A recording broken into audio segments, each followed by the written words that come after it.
एका काळाची गोष्ट आहे. संध्याकाळची शांत वेळ होती. महान नीतिज्ञ आणि विद्वान चाणक्य आपल्या शिष्य चंद्रगुप्त सोबत एका जुन्या वृक्षाखाली बसले होते. वातावरण गंभीर होते. चाणक्यांनी शांत पण ठाम आवाजात सांगितले, चंद्रगुप्त, आज मी तुला काही महत्त्वाच्या गोष्टी सांगणार आहे. माझं बोलणं लक्षपूर्वक ऐक, कारण या गोष्टी तुझ्या आयुष्यात खूप उपयोगी पडतील. आजचा हा उपदेश अत्यंत मौल्यवान आहे. या गोष्टी नेहमी लक्षात ठेव, कारण मी तुला अशा 7 ठिकाणांबद्दल सांगणार आहे जिथे बोलावलं तरी तू जाऊ नकोस. कोणीही आग्रह केला तरी विचार न करता तिथे जाण्याचा निर्णय घेऊ नकोस. ही चूक तुला महागात पडू शकते. साधा आणि निष्पाप स्वभाव असलेली व्यक्ती अनेकदा लोकांच्या जाळ्यात अडकते आणि नकळत संकटात सापडते. मी पाहिलं आहे की तू योग्य मार्गावर चालतो आहेस, पण कधी कधी भरकटतोस. म्हणूनच हे ज्ञान तुला आवश्यक आहे. चंद्रगुप्ताने आदराने उत्तर दिले, गुरुदेव, कृपया मला सविस्तर सांगा. चाणक्य हलकेसे हसले आणि म्हणाले, ऐक माझ्या पुत्रा, मी सांगणाऱ्या या 7 गोष्टी केवळ तुझ्या वैयक्तिक आयुष्यासाठी नाहीत, तर एक राजा, एक योद्धा आणि एक सजग माणूस म्हणूनही तितक्याच महत्त्वाच्या आहेत. हे ज्ञान शास्त्र, वेद आणि माझ्या अनुभवावर आधारित आहे. मी नेहमी सांगतो की खरा बुद्धिमान तोच असतो जो संकट येण्याआधीच त्याची ताहूल घेतो. चला तर मग एक एक करून या 7 ठिकाणांचा विचार करूया. प्रत्येक ठिकाणाबद्दल मी तुला कारणांसह समजावून सांगीन, उदाहरणे देईन आणि तिथे जाणं का टाळावं हे स्पष्ट करीन. हे ज्ञान तुला अधिक सजग आणि शक्तिशाली बनवेल.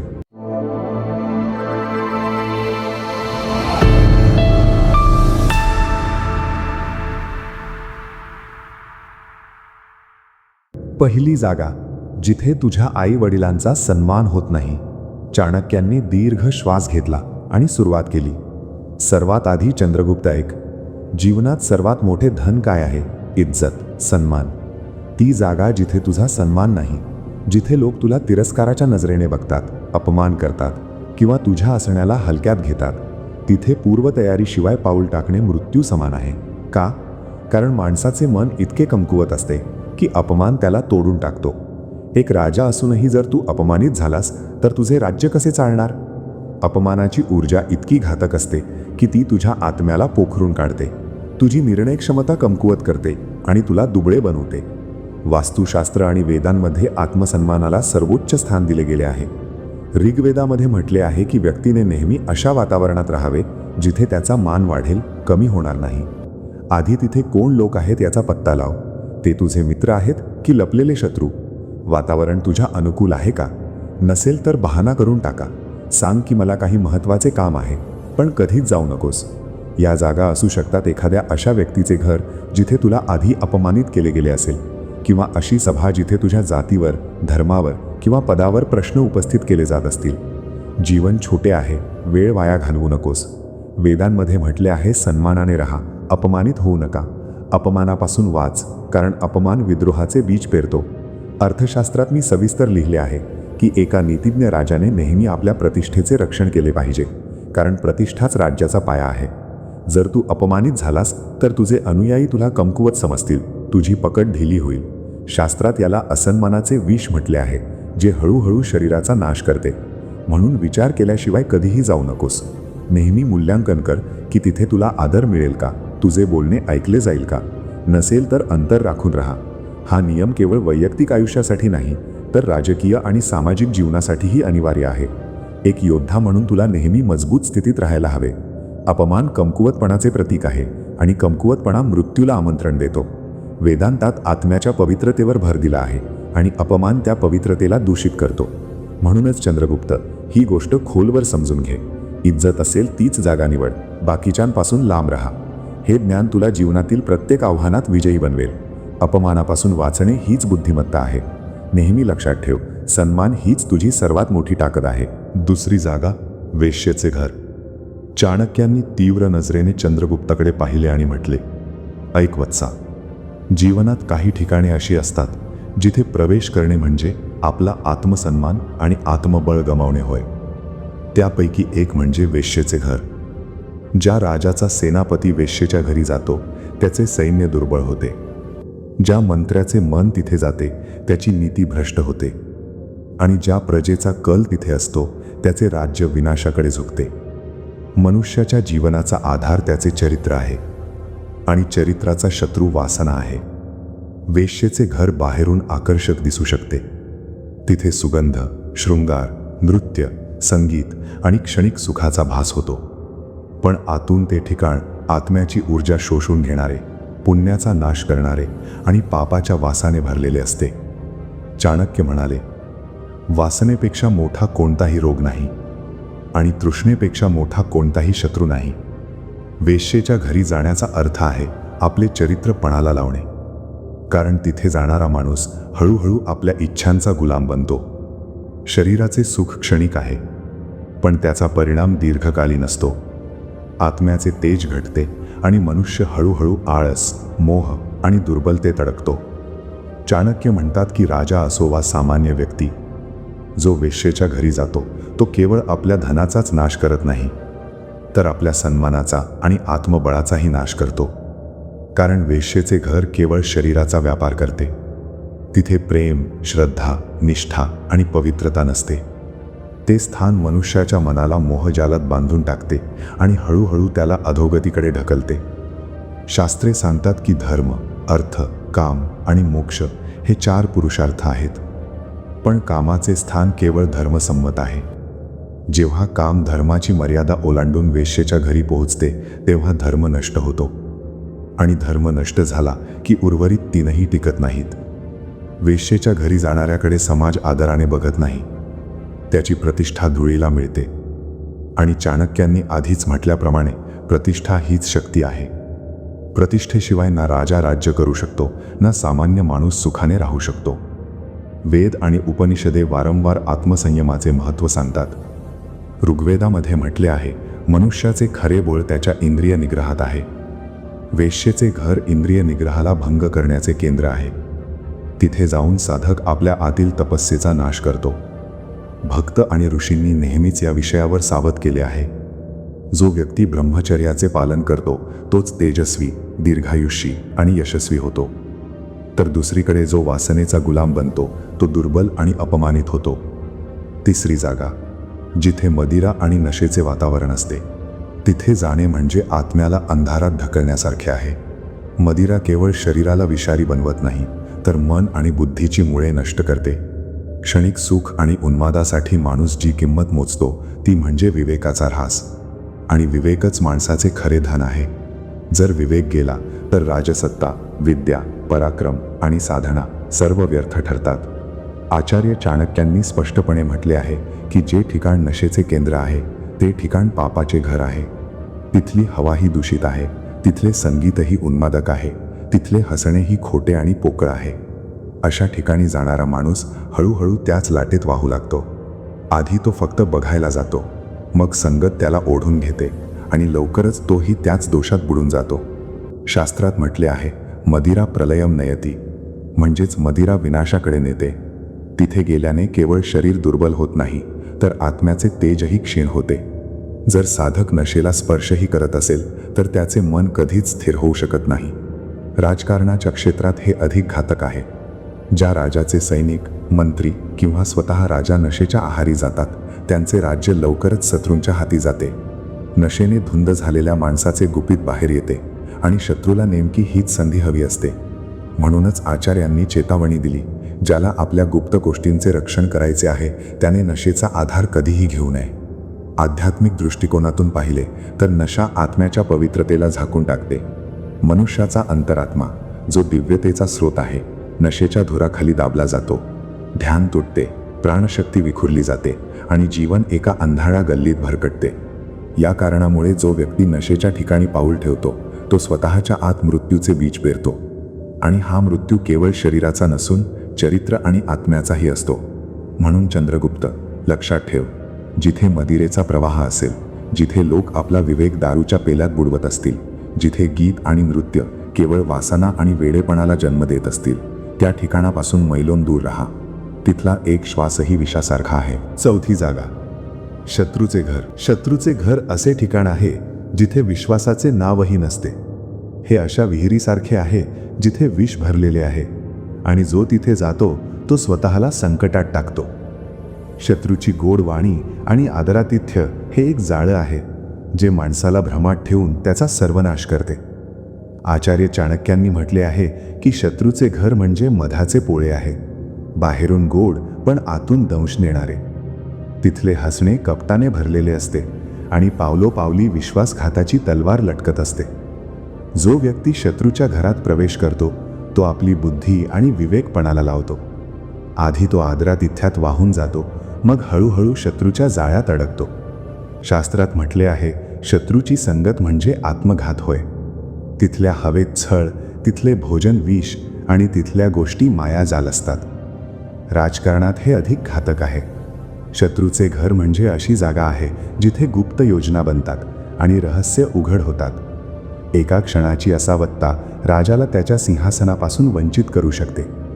चाणक्यांची चेतावणी स्पष्ट आहे. शत्रूचा दरवाजा त्यानेच ठोठवावा ज्याला आपल्या मृत्यूला आमंत्रण द्यायचे आहे. आध्यात्मिक दृष्टिकोनातून शत्रूचे घर मनातील वैर वाढवते.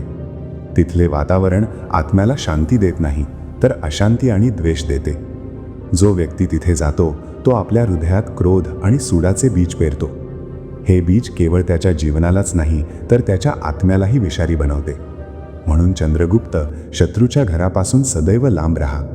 त्याच्या गोड स्मितहास्यामागे आणि पाहुणचारामागे लपलेला छळ तुला भस्म करू शकतो. ते स्थान मृत्यूचे द्वार आहे, जिथून परतणे केवळ पश्चातापानेच होते. 5वी जागा, जिथे गोहत्या होते. जिथे गोहत्या होते ते स्थान पापाचे माहेरघर आहे. गाय जी पृथ्वीवर मातेचे स्वरूप आहे, तिची हत्या केवळ एका प्राण्याचा मृत्यू नसून धर्म आणि करुणेची हत्या आहे. असे स्थान अंधार आणि क्रूरतेचे केंद्र असते, जिथे मानवतेचे तेज क्षीण होते. शास्त्रात म्हटले आहे, गोहत्या सर्वनाशाचे मूळ आहे. तिथली धरती रक्ताने माखलेली असते आणि तिथली हवा पापाच्या ओझ्याने जड झालेली असते. जो व्यक्ती अशा ठिकाणी जातो तो हळूहळू क्रूरता आणि असंवेदनशीलतेकडे ओढला जातो. आधी तो फक्त प्रेक्षक बनतो, मग त्याचे मन हिंसेला स्वीकारू लागते आणि शेवटी तो सुद्धा त्या पापाचा हिस्सा बनतो. चाणक्यांनी चेतावणी दिली आहे की जिथे गायीचा आक्रोश घुमतो तिथले पाणीही विष बनते. राजकारणात गोहत्येचे ठिकाण शत्रूंचा अड्डा बनतो. असे स्थान समाजात अशांती आणि विद्रोहाला जन्म देते, कारण गायीप्रती क्रूरता म्हणजे धर्म आणि संस्कृतीप्रती विद्रोह होय. राजाचे कर्तव्य आहे की त्याने अशी जागा शुद्ध करावी, तिथे पाऊल ठेवू नये. आध्यात्मिक दृष्टिकोनातून गोहत्येचे स्थान आत्म्याला दूषित करते. तिथले वातावरण ध्यानाला भंग करते आणि माणसाचा अंतरात्मा पापाच्या ओझ्याखाली दाबला जातो. जो व्यक्ती तिथे जातो तो आपल्या आतील करुणा आणि पवित्रता मारून टाकतो. म्हणून चंद्रगुप्त, त्या ठिकाणापासून मैलो दूर राहा जिथे गायीचा आक्रोश घुमतो. तिथला एक श्वासही आत्म्याला भस्म करू शकतो. ते स्थान नरकाचे द्वार आहे, जिथे धर्म आणि मानवतेचा अंत होतो. 6वी जागा, चरित्रहीन आणि लोभी माणसाचे घर. चरित्रहीन आणि लोभी माणसाचे घर हे असे ठिकाण आहे जिथे नैतिकता आणि सत्याला कोणतीही किंमत नसते. हे अशा दलदलीसारखे आहे ज्यामध्ये अडकणारा माणूस आपला आत्मा आणि सन्मान हरवून बसतो. चरित्रहीनता आणि लोभ माणसाला प्राण्यापेक्षाही खाली नेतात, कारण इथे विवेक नसतो आणि धर्मही नसतो. चाणक्यांनी म्हटले आहे की लोभी माणसाचे घर विषाचे कोठार आहे आणि चरित्रहीन माणसाचे घर पापाचे गृह आहे. अशा ठिकाणी जाणारा माणूस आधी लोभाच्या जाळ्यात अडकतो, मग चरित्रहीन लोकांची संगत त्याला खाली खेचते. तिथल्या गोष्टी गोड वाटतात, पण त्या मनाला भ्रष्ट करतात. शास्त्रे सांगतात, लोभः पापस्य कारणम, म्हणजेच लोभ पापाचे मूळ आहे. तिथले वातावरण मनाला अशुद्ध करते आणि हळूहळू व्यक्ती आपली मर्यादा ओलांडते. राजकारणात चरित्रहीन आणि लोभी माणसाचे घर सर्वात धोकादायक असते. इथे गुप्त योजना बनतात आणि विश्वासघाताचा खेळ खेळला जातो. जो राजा किंवा सैनिक इथे अडकतो तो आपल्या राज्याच्या सर्वनाशाला निमंत्रण देतो. चाणक्यांचा सल्ला आहे की लोभी माणसाची सोबत त्यानेच करावी ज्याला आपल्या मृत्यूचे साहित्य विकत घ्यायचे आहे. आध्यात्मिक दृष्टिकोनातून असे स्थान आत्म्याची शुद्धता नष्ट करते. लोभ आणि चरित्रहीनता मनाला भरकटवतात, ध्यानाला तोडतात आणि व्यक्तीला सत्याच्या मार्गापासून दूर नेतात. जो तिथे जातो तो आपल्या आतील प्रकाश गमावतो. म्हणून चंद्रगुप्त, चरित्रहीन आणि लोभी माणसाच्या घरापासून सदैव लांब राहा. तिथली एक भेटही तुला पापाच्या गर्तेत ढकलून देऊ शकते. हे स्थान ती आग आहे जी आत्म्याला भस्म करून टाकते. 6वी जागा, चरित्रहीन आणि लोभी माणसाचे घर. चरित्रहीन आणि लोभी माणसाचे घर हे असे ठिकाण आहे जिथे नैतिकता आणि सत्याला कोणतीही किंमत नसते. हे अशा दलदलीसारखे आहे ज्यामध्ये अडकणारा माणूस आपला आत्मा आणि सन्मान हरवून बसतो. चरित्रहीनता आणि लोभ माणसाला प्राण्यापेक्षाही खाली नेतात, कारण इथे विवेक नसतो आणि धर्मही नसतो. चाणक्यांनी म्हटले आहे की लोभी माणसाचे घर विषाचे कोठार आहे आणि चरित्रहीन माणसाचे घर पापाचे गृह आहे. अशा ठिकाणी जाणारा माणूस आधी लोभाच्या जाळ्यात अडकतो, मग चरित्रहीन लोकांची संगत त्याला खाली खेचते. तिथल्या गोष्टी गोड वाटतात, पण त्या मनाला भ्रष्ट करतात. शास्त्रे सांगतात, लोभः पापस्य कारणम, म्हणजेच लोभ पापाचे मूळ आहे. तिथले वातावरण मनाला अशुद्ध करते आणि हळूहळू व्यक्ती आपली मर्यादा ओलांडते. राजकारणात चरित्रहीन आणि लोभी माणसाचे घर सर्वात धोकादायक असते. इथे गुप्त योजना बनतात आणि विश्वासघाताचा खेळ खेळला जातो. जो राजा किंवा सैनिक इथे अडकतो तो आपल्या राज्याच्या सर्वनाशाला निमंत्रण देतो. चाणक्यांचा सल्ला आहे की लोभी माणसाची सोबत त्यानेच करावी ज्याला आपल्या मृत्यूचे साहित्य विकत घ्यायचे आहे. आध्यात्मिक दृष्टिकोनातून असे स्थान आत्म्याची शुद्धता नष्ट करते. लोभ आणि चरित्रहीनता मनाला भरकटवतात, ध्यानाला तोडतात आणि व्यक्तीला सत्याच्या मार्गापासून दूर नेतात. जो तिथे जातो तो आपल्या आती प्रकाश गमावतो. म्हणून चंद्रगुप्त, चरित्रहीन आणि लोभी माणसाच्या घरापासून सदैव लांब राहा. तिथली एक भेटही तुला पापाच्या गर्तेत ढकलून देऊ शकते. हे स्थान ती आग आहे जी आत्म्याला भस्म करून टाकते. 7वी जागा, अहंकारी माणसाचे घर. अहंकारी माणसाचे घर हे असे स्थान आहे जिथे विवेक आणि नम्रता लोप पावली आहे. हे अशा वाळवंटासारखे आहे जिथे प्रेमाची सावली नाही आणि सत्याचे पाणीही नाही. अहंकार माणसाला आंधळे बनवतो आणि त्याचे घर अधोगतीचे केंद्र असते. चाणक्य म्हणाले, अहंकारी माणसाचे घर हे असे अग्निकुंड आहे जे स्वतःला आणि इतरांना जाळते. तिथल्या हवेत गर्वाचा वास असतो आणि तिथल्या गप्पा केवळ स्वतःच्या स्तुतीने भरलेले असतात. जो व्यक्ती अहंकारी माणसाच्या घरी जातो तो हळूहळू त्याच्या प्रभावाखाली येतो. आधी तो त्याची स्तुती ऐकतो, मग स्वतःलाही त्याच श्रेष्ठत्वाच्या भ्रमात हरवून बसतो. शास्त्रात म्हटले आहे, अहंकारः सर्वनाशः, म्हणजेच अहंकार सर्वनाशाचे कारण आहे. तिथले वातावरण मनाला अशांत करते आणि व्यक्ती आपली नम्रता गमावून बसते. राजकारणात अहंकारी माणसाचे घर सर्वात घातक असते. अहंकारी राजा, मंत्री किंवा सैनिक आपल्याच गर्वात बुडून शत्रूंचे शिकार बनतात. चाणक्यांची चेतावणी आहे की जो अहंकार्यांसोबत उठतो बसतो तो स्वतःच आपल्या विनाशाचे कारण बनतो. आध्यात्मिक दृष्टिकोनातून अहंकार आत्म्याचा सर्वात मोठा शत्रू आहे. अहंकारी माणसाच्या घराचे वातावरण मनाला सत्य आणि ईश्वरापासून दूर नेते. तिथे ध्यान तुटते आणि आत्म्याचे तेज मलिन होते. जो व्यक्ती तिथे जातो तो आपली आंतरिक सत्य आणि शांती गमावून बसतो. म्हणून चंद्रगुप्त, अहंकारी माणसाच्या घरापासून सदैव लांब राहा. तिथली एक भेटही तुला गर्वाच्या अंधाऱ्या विहिरीत ढकलून देऊ शकते. हे स्थान ते विष आहे जे आत्म्याला नष्ट करून टाकते. मला आजचा व्हिडिओ कसा आवडला असेल तर लाईक, कमेंट करायला विसरू नका आणि चॅनलवर नवीन असाल तर सबस्क्राईब करायला विसरू नका. भेटूया अशाच प्रेरणादायी व्हिडिओसोबत. तोपर्यंत धन्यवाद.